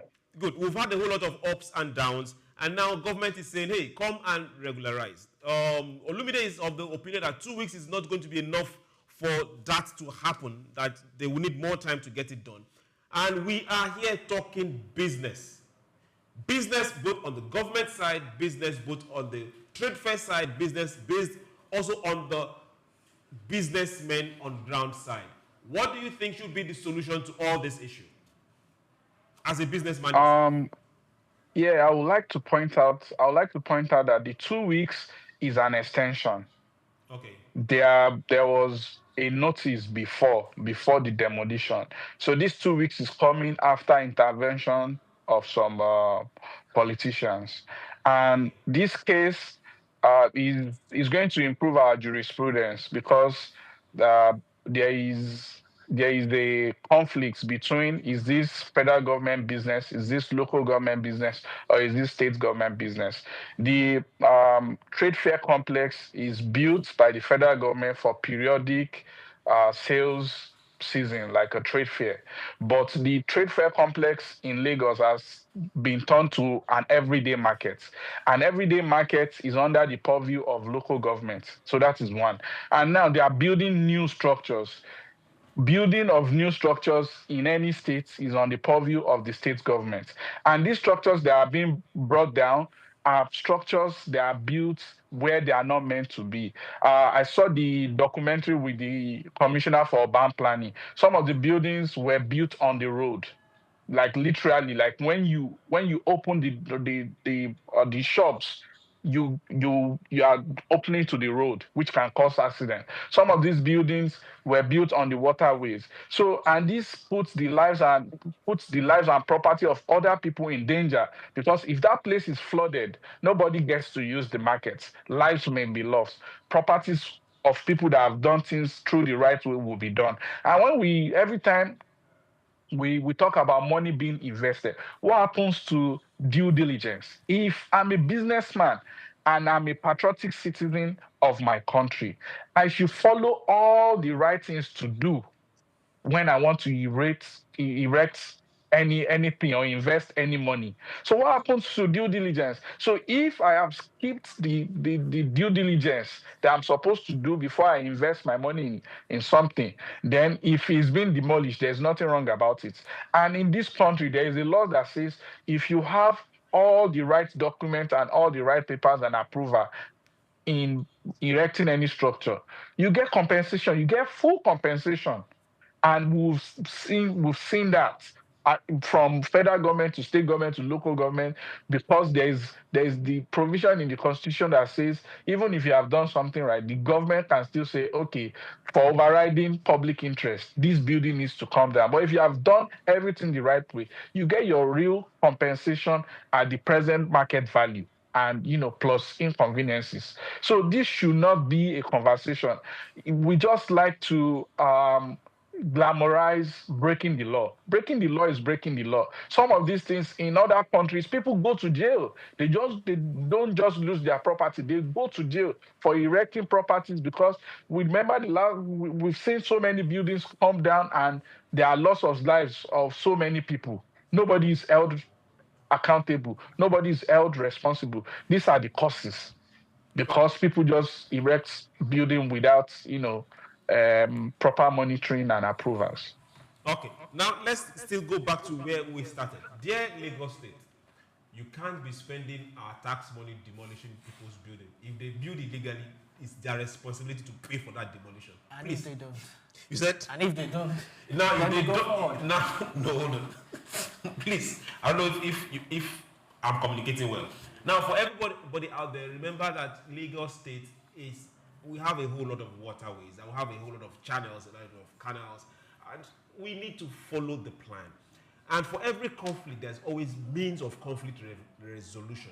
Let's always, please, for sake of both our safety and the business community, let's always follow means of conflict resolution. And let's not drag things into the era and area of politics. It's not always going to help. It's always been a pleasure being on this table with these gentlemen, knowing fully well that you are on the other side and you're part of this conversation. So, gentlemen, thank you very much for this beautiful Friday. Thank you. Mukhtar, it's always nice having you too. Thank you very much for staying awake and being part of SBL today. Thank you very much. Enjoy your weekend. Thank you very much.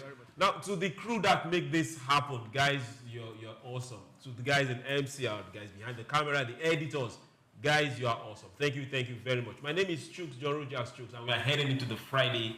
Happy, remember your neighbor, remember your guys. Please be nice to the next person. Call up somebody and know how they are doing. Have yourself a beautiful, beautiful weekend. Priya? And I'm Oyin Priya Kromada. Good morning to you. And I'm Olumide Shokoya. Please think Nigerian, be Nigerian. Let's all make progress. Let's all keep this country clean and safe. I'm Olumide. Take Nigeria, because it's the mind that needs to first of all be rebranded. Idris said he's going to be putting Nigerian labor, Nigeria content and materials first. If you say Nigeria first and it is just us down here that, are pushing that agenda, it's going to be a big struggle. Do you think Nigerian firms, Nigerian organizations should start looking at getting their staff involved in this market or buying to keep for their staff? Within this side, let's also learn citizen diplomacy. See something. This is Souq business landscape. Africa is a rich continent, and when it comes to African countries with hidden riches, Burundi is generally overlooked. This little East African nation, located between Rwanda, Tanzania, and the Democratic Republic of Congo, has a strong, distinct identity. Drums in Burundi do more than just generate sounds, they also convey stories. The royal drummers of Burundi, Abatimbo, are more than just performers. They are historians, keepers of traditions, and spiritual messengers. These gigantic drums, built from hollowed-out tree trunks and coated in animal hide, are regarded with respect. In reality, for centuries, they were only utilized for sacred rites, royal events, and national holidays. Here's what makes this unique. Burundi drumming is unofficially protected by UNESCO as part of the world's intangible cultural heritage. That is, the sound of the Burundian drum is not just a national icon, but also a global treasure. And they are not your typical beat makers. The ritual is ordered and ceremonial. Drummers perform while dancing, holding their drums on their heads and producing rhythm with their bodies rather than with their hands. It's poetry in motion, tradition in tempo. However, Burundi's rhythms are not limited to drums. There is also a rhythm to their agriculture. Over 90% of Burundians depend on agriculture, primarily for substance. Burundians know how to cultivate life, from coffee, the country's main exports, to bananas, beans, and sweet potatoes, even on limited territory. Despite decades of political unrest and economic challenges, the Burundian spirit remains resilient. Kingship, oral storytelling, and shared traditions are essential components of community life. There is an unsaid value in their community, as evidenced by their Obushigante, a cultural council of wise elders who have traditionally helped settle conflicts and uphold moral standards. So, Burundi may be one of Africa's tiniest countries. It may not always make headlines. However, it embodies a continent's heartbeat through its drums, people, and Asia's customs. One that teaches us that even the smallest countries may echo the loudest truth if we only stop and listen. I am Laura Iheke for Souq News. Until next time, let's keep sharing stories that bring this continent together. Anthony Onyemaechi Elumelu was born on the 22nd of March 1963 in Jos, North Central Nigeria, to Susanna Dominic Elumelu, originally from Delta State. Tony earned a degree in economics from Ambrose Ali University, where he laid the foundation for his future career, and then furthered his education at the University of Lagos, where he obtained a master's degree in economics. His academic journey also includes attending the Harvard Business School, where he completed the Owner of President Management program, equipping him with advanced business management skills. Tony currently serves as the chairman of Heirs Holdings, Transcorp, and United Bank for Africa, UBA, demonstrating his significant influence in the banking and investment sector. He founded the Tony Elumelu Foundation, which aims to empower African entrepreneurs through comprehensive training, mentorships, and funding opportunities. In addition to his professional achievements, he's also a family man, married to Dr. Adele Vivian Elumelu, and together they have 7 children. In 2020, his efforts were acknowledged when he was named one of Time's 100 most influential people in the world.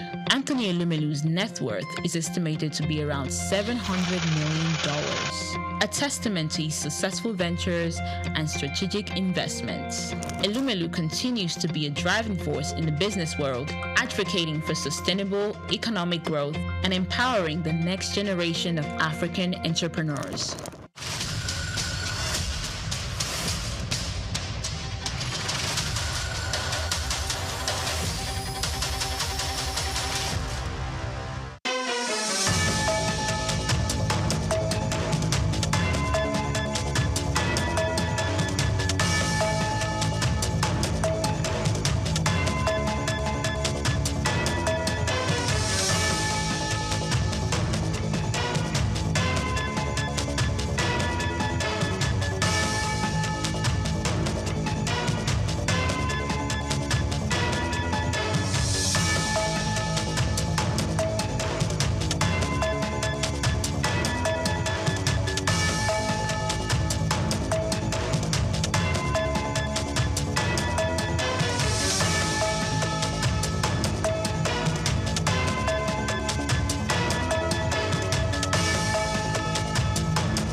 Thank you once again for inviting me over.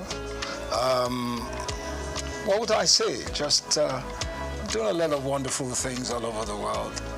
working towards development of humanity in the areas of most especially sports development, football management, football administration, and other businesses I'm involved in. So that's what I've been up to.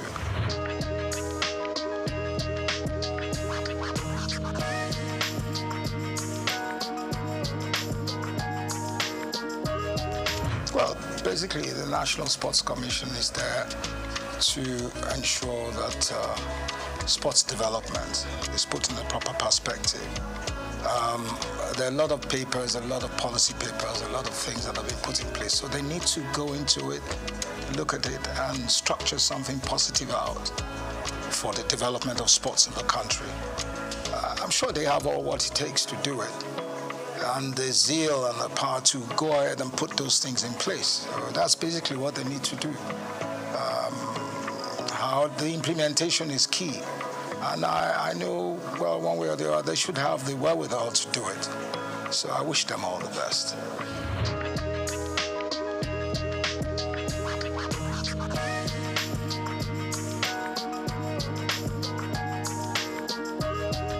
Well, you see, I don't like criticizing. I think I've gone away from areas of criticizing, but the standard of the league is very poor. And they have to put all efforts together to improve on the league. Also the technicalities of the game, the manpower. We have to, we're still doing what we practiced 15 to 10 years ago. So it's not changed. So all those things have to change. We have to go away from the mediocre ways of running the game and put in more investment in development of the game itself.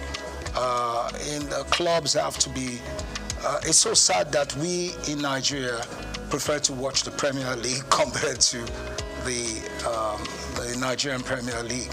It's a sad story. I remember 40 years ago, you could go to the stadium and watch our local, amateur league, and there were standards. So there's no reason why we can't bring that back. It's the wherewithal, the willpower to do it, and the stem from, having to go away from the area of mediocrity, where we bring in professionalism.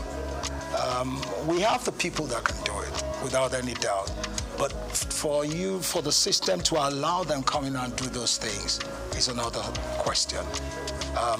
How that is going to be done, we've talked about it for many years, but nothing has been done about it. I pray and I hope someday they'll put up the proper perspective and the willpower to do those things.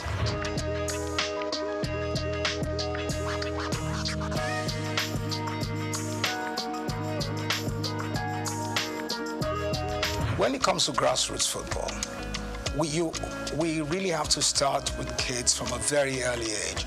We must have we have to start with them from age 5 to 16, to 18, to 20. So you have to have a sequence, a system where you build around from the very younger ones, and you have a uniform structure. Number one, we have to identify the kind of football we want to play in Nigeria, our type of flow, our ethos, what we want to play. And then we can now imbibe that, put it in our kids from a very early age. So from age 5, you go under 5 to under 8, under 8 to under 12, under 12 to under 16, under 16 to under 18. You have those structures in place. And it's spread around the nation.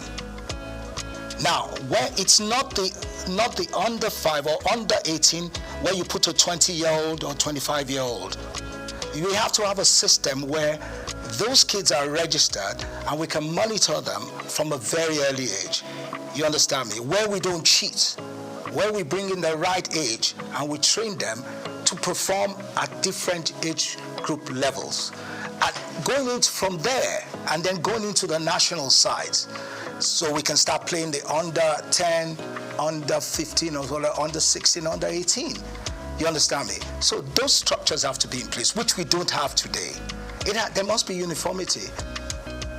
You understand? So if we can do that in the future, we will progress. But there must be a system in place. We must have coaches that have been trained to work with the kids from that very early age. And those coaches are trained within the system, within the Nigerian Football Federation, and then they're sent out to work with those children all over the nation. The football academies we have today are only out to sell players. You understand me? So what I'm saying here is where we have, I'm not saying academies shouldn't sell players or not. Those players in the academies, if we have uniformity, should be playing in the league. And then we must have a cap where we say, look, until you're a certain age, you can't leave the country. You must play in that league because we've invested in you. We've invested in those kids. So maybe they will have to play till they're 20 or 18 or 19 where they can now go out, you understand, to play abroad. But there must be a structure in place. And there must be laws guiding it. That's the only way we can excel.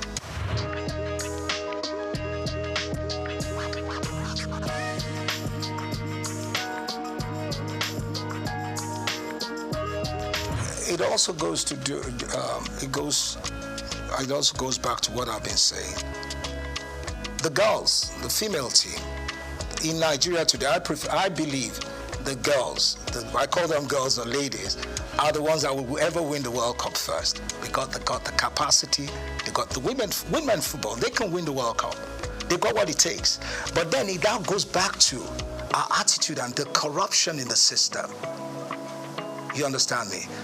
If you allow the other girls from a very early age develop, and you have the same system I'm talking about, that cap of under 5, under 8, under 10, and you structure and you do it continuously in uniformity, we will be world beaters. We will win the World Cup at any given time because the women have got the grit. They pick up very faster than our army. They tap the balls. They are more technically better, within that range. So, but it's for us to develop those things and to take away corruption.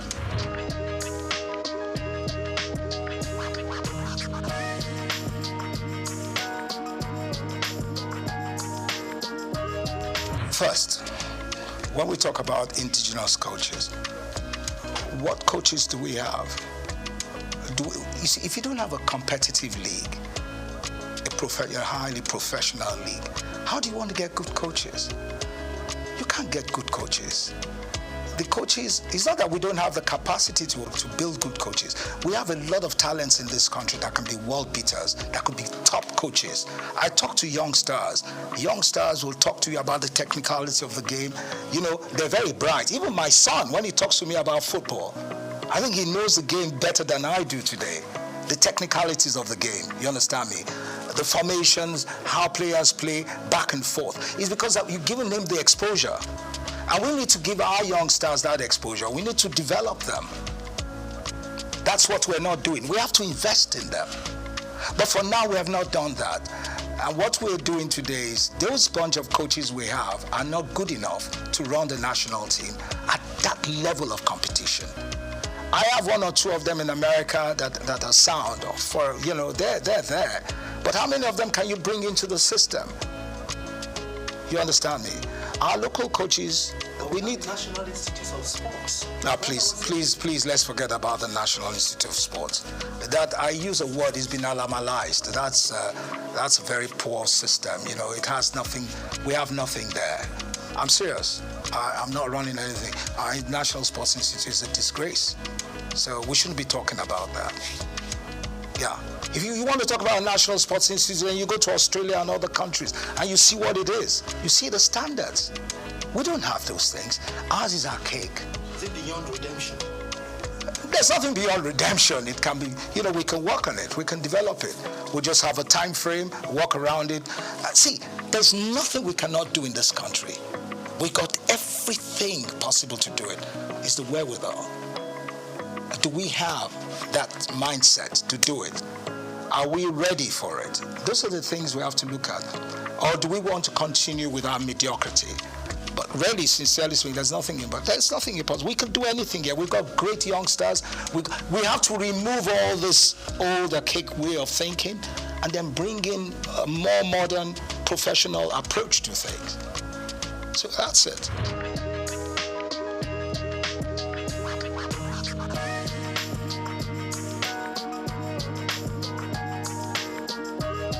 The media is one of the most corrupt anyway, I'm sorry to say. The sports media and all that, the sports writers. I worked in the system, I know how corrupt they are. Majority of them are corrupt. I'm saying it. They can challenge me, but it's the truth. Until we get rid of all those things, where our boys go and collect envelopes to write or favor people, we're not going to get anywhere. I'm not saying the press, but the sports writers are a disgrace.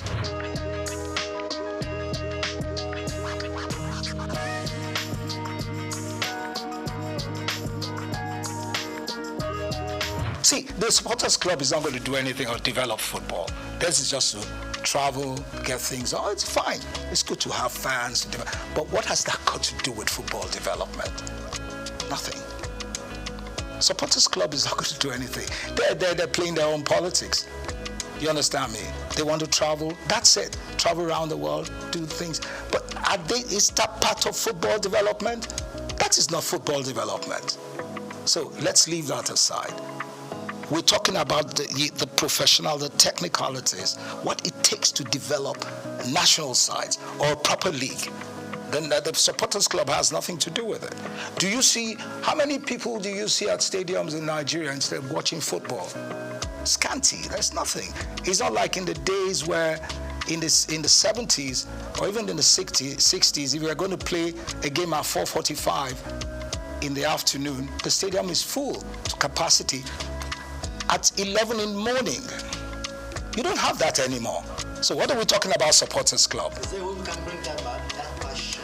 Yeah, if you build a league that has the quality, the professionalism, and all the standards are put in place, then you can bring them back. Then you can bring the crowd back.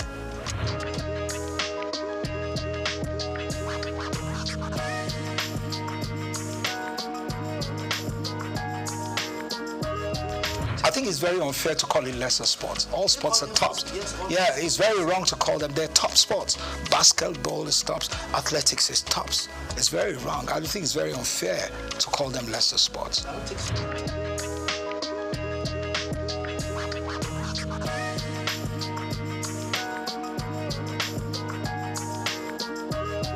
See, bottom line is the politics, the greed. You understand me?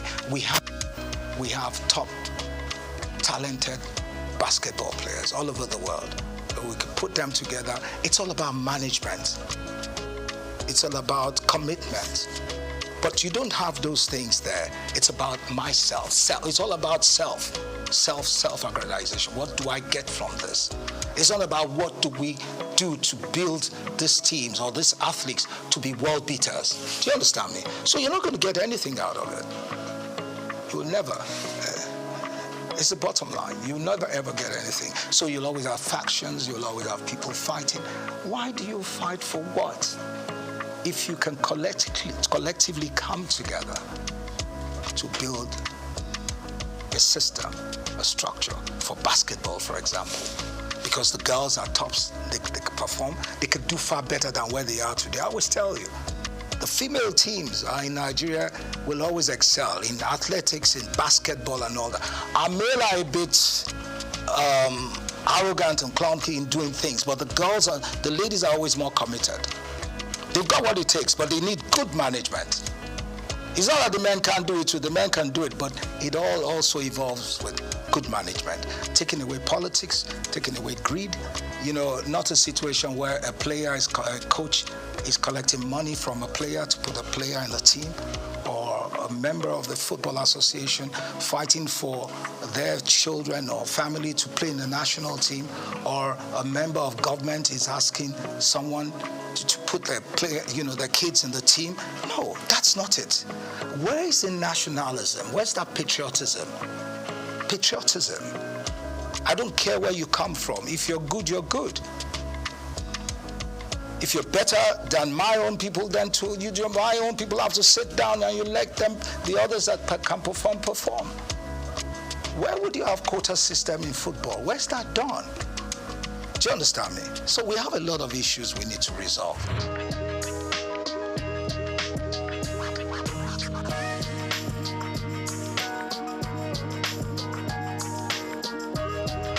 Well, what do you expect? The athletes themselves are far more successful and far more exposed than the administrators.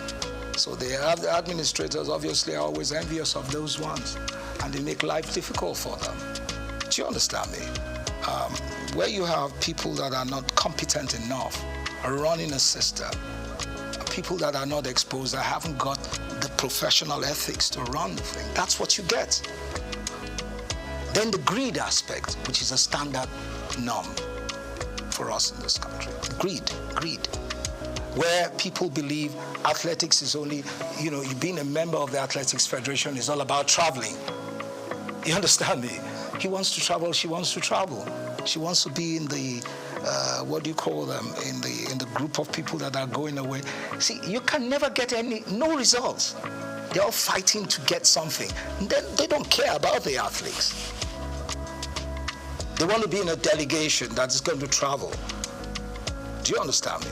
So that's basically it. They're not interested in the development. They haven't got the zeal. You understand me, sir? So once you don't have those things, you can never get anything right.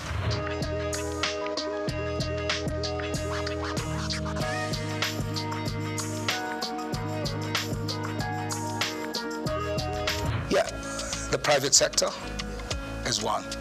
The cricket has more because, government involvement is not as, I think you have more of the private people, interested private people that have gone to schools, top schools, that played cricket in those days. Those are the ones that are promoting cricket. So you're going to get results, you understand me? Because they're far more exposed, they understand what it takes. So the commitment is there. They're using their own funds to push, to develop the game. You understand sports. So that's why cricket is picking up.